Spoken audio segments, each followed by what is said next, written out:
Let me ask you one question. How many times in your life have you felt that surge, that wave, that absolute fire in your chest that made you think, this time is different? This time, I'm going to change everything. You bought the book, you downloaded the app, you wrote the goals on a brand new piece of paper with a brand new pen. And then, 2 weeks later, nothing. The book is on the shelf. The app has a notification you've been ignoring for 11 days. And the goals? You don't even know where the paper went. Here's what I need you to understand before this video is over. That is not a discipline problem. That is not a laziness problem. That is not even a willpower problem. What I'm about to show you is not being discussed on mainstream self-help channels the way it should be. Because the truth is uncomfortable, it's counterintuitive, and frankly, it does not sell motivational posters. Stick with me, because by the end of this, the way you think about success will never be the same. Welcome back. I'm your name, and on this channel, we don't do hype. We don't do emotional speeches designed to make you feel good for 48 hours before you crash right back to where you started. What we do is look at the data, the psychology, the hard patterns, and we tell you the truth, even when the truth is inconvenient. Today, we are pulling back the curtain on the motivation industry. And by the time we are done, you will understand exactly why most people are stuck, and precisely what the ones who aren't stuck are actually doing instead. Let's get into it. Let's start with the hard truth. 92% of people who set goals, according to a University of Scranton study that tracked goal setters over multiple years, fail to achieve them. 92%. Now here's the question nobody asks. If motivation worked, why is that number so catastrophically high? We live in the most motivational era in human history. You have access to Tony Robbins, David Goggins, Andrew Huberman, Jocko Willink, legends at your fingertips for free 24 hours a day. TED Talks, podcasts, reels with fire quotes over cinematic music. And yet, people are more stuck, more overwhelmed, and more burned out than any previous generation on record. Think about that. More motivation than ever. More failure than ever. That is not a coincidence. That is a design flaw. Here's what nobody tells you about motivation. Motivation is an emotion. It is not a system. It is not a strategy. It is a feeling. And feelings, by definition, are temporary. When you chase motivation, you're essentially trying to build a house on sand that disappears every few days. You feel it on Sunday night, watching a YouTube video. You do not feel it on Wednesday morning when the alarm goes off at 6 a.m. and it's raining outside and nothing in your life has changed yet. Neuroscientists at MIT have spent decades studying the basal ganglia, the part of the brain responsible for habit formation and routine behavior. Their findings are consistent. The brain does not run on inspiration. It runs on systems. High performers, the ones actually achieving the things you want. They cracked this code a long time ago. James Clear, in Atomic Habits, references a concept that changes everything: identity-based behavior. He argues that the problem with goal setting is that it is entirely outcome-focused. You want to lose 30 pounds. You want to make $1 million. You want to write a book. But your brain doesn't work that way. Your brain works by asking one question every single morning: who am I? And it behaves accordingly. A person who says, I want to run a marathon, will quit when it gets hard. A person who says, I am a runner, laces up, rain or shine, feeling it or not. The switch is subtle, the results are not. So what does this mean for you practically? It means every single time you wait to feel motivated before you act, you're making a decision based on weather. You're handing the architect's pen for your life to your emotional state on any given Tuesday. The most dangerous sentence in the self-help world is, I'll start when I feel ready. Ready is not a feeling. Ready is a decision. And the people who understand that are operating on an entirely different level from the crowd, because the crowd is still waiting for the fire to show up. The informed are already in the building. Now let's talk math. Because this isn't philosophy, this is arithmetic. If you improve by just 1% every single day, not 10%, not dramatically, just one tiny, almost invisible 1%. At the end of 1 year, you are 3778 times better than where you started. That is not an opinion. That is compound interest applied to human behavior. The same principle that turns $100 into a fortune over decades turns 30 minutes of daily deliberate practice into mastery over years. Now flip it. If you decline by 1% every day, if you skip, if you make excuses, if you wait for motivation, at the end of a year, you're at 0.03 of your starting point. You have essentially destroyed yourself slowly, and it happened in increments so small you didn't even notice. This is the brutal mathematical reality of consistency versus inconsistency. Think about this. The average person spends 4 hours and 37 minutes per day on their phone. That is not a judgment. That is a statistic. If you reclaimed just one of those hours and pointed it at a single skill, a single project, a single goal, that is 365 hours per year. 365 hours is the equivalent of 9 full-time, 40-hour work weeks spent building something that could change your life.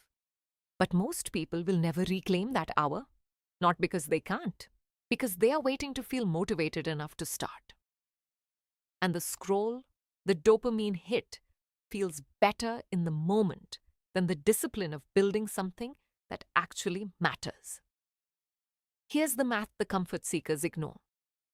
Motivation costs you nothing in the moment and everything in the long run. Discipline costs you something in the moment and pays you everything in the long run. This isn't a prediction, it is a requirement of reality. The researchers at Duke University found that 45% of everything you do on any given day is not a conscious decision. It is a habit. Nearly half of your life is running on autopilot. The question is, who programmed the autopilot? For most people, life programmed it. The path of least resistance programmed it. The algorithm programmed it. For the top performers, they programmed it, intentionally, deliberately, with systems, not feelings. Kobe Bryant did not wake up at 4 a.m. every day because he felt like it. He woke up at 4 a.m. every day because he had built a system in which 4 a.m. was simply what came after 3:59 a.m. The decision had already been made. The debate was over before it started. That is the difference between the ones who win and the ones who watch the ones who win. Ask yourself this brutal question. How much of your life right now is a habit you chose versus a habit that simply happened to you?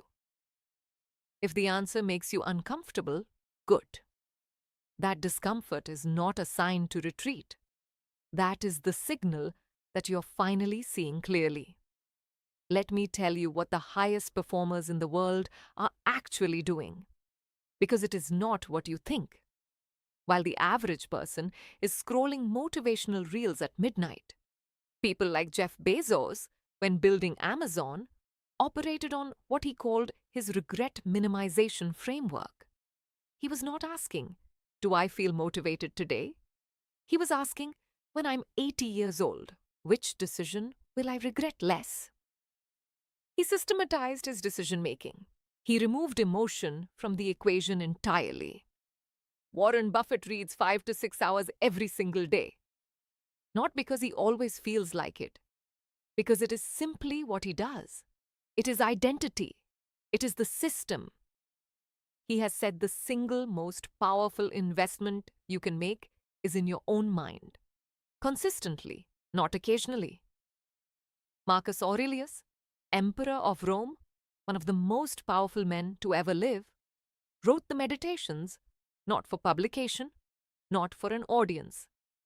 He wrote it as a daily discipline to hold himself accountable to his own values. Every morning, a check-in. Every evening, a review. Not because it felt inspiring, because the system demanded it. Even in modern sports science, the research is unambiguous. A paper published in the European Journal of Social Psychology found that habit formation takes an average of 66 days, not 21, as the popular myth claims. 66 days of showing up regardless of how you feel. The athletes who make it to the Olympics do not have more talent than the ones who don't. In many cases, the ones who didn't make it were more naturally gifted. What separates them is systematic repetition over time. In the absence of motivation, in the presence of resistance.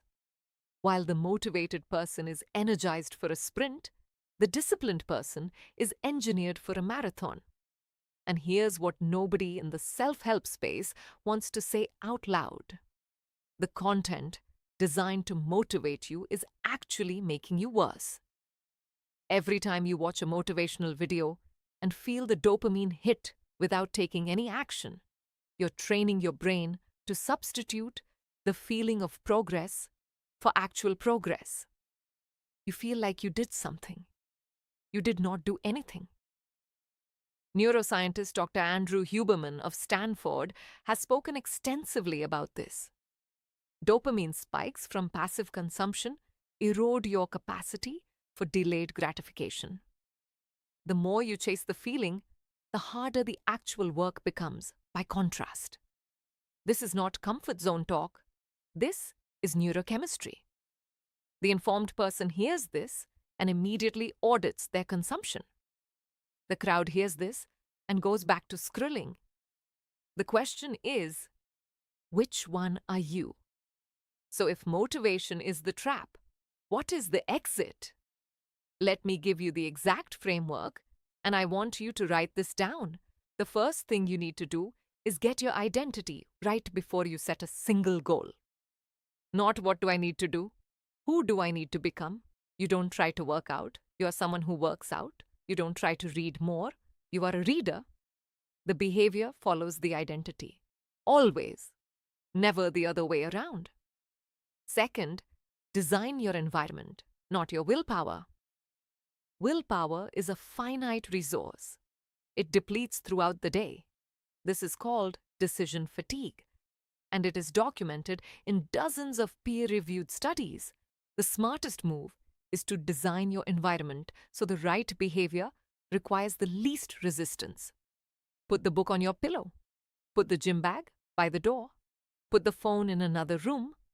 Don't rely on willpower. Make the right choice, the easy choice, by default.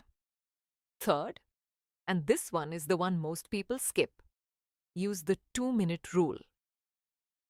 When resistance hits, and it will hit, you do not ask yourself if you feel like doing the full thing. You ask yourself, can I do 2 minutes of this? The research on behavioral activation is clear. Starting is the hardest part. Once you begin, momentum takes over. The brain, once in motion, tends to stay in motion. 2 minutes of writing turns into an hour. 2 minutes of stretching turns into a full workout. The only enemy is the gap between the intention and the start. Eliminate the gap. And fourth, build systems, not just goals. Goals are the destination. Systems are the vehicle. Obsessing over the destination while ignoring the vehicle is why most people are standing on the curb, watching everyone else drive past. Build a system. Measure the system. Improve the system. The results will come as a byproduct, not as the focus. Now here's something I want you to sit with. The person you want to become, the version of you that is disciplined, focused, and building something real, is not on the other side of a better morning routine video. They are not on the other side of the next seminar or the next breakthrough quote. They are on the other side of ordinary days where you showed up when you didn't feel like it. That's it. That is the entire secret. And the terrifying part? Every single day you wait, every single day you defer to, I'll start Monday, or I'll start when things calm down. That future version of you gets further away. Not because the path gets harder, because the habit of not starting gets stronger. Aristotle said, we are what we repeatedly do. Excellence, then, is not an act, it is a habit. He said that 2,400 years ago. The research confirmed it. The data confirmed it.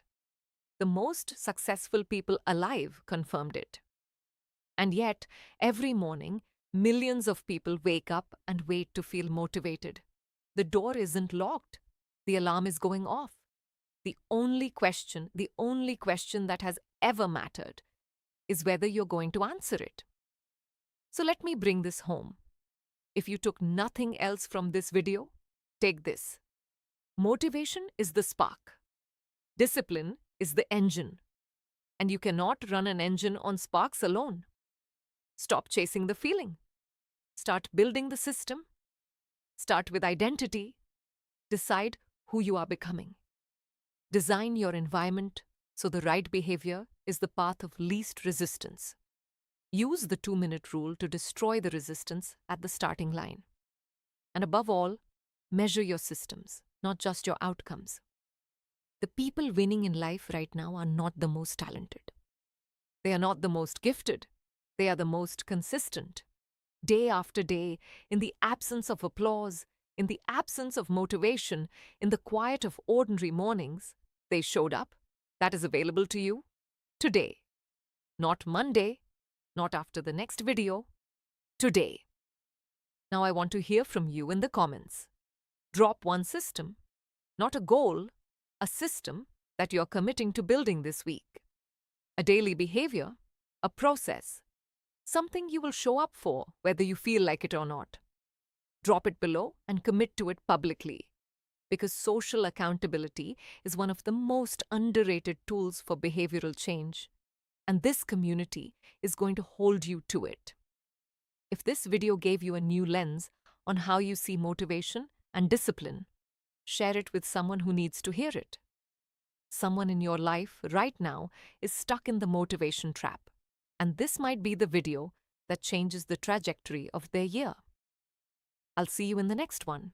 In a world that profits from keeping you motivated but never disciplined, we choose to be different. Stay consistent. Stay patient. Stay building.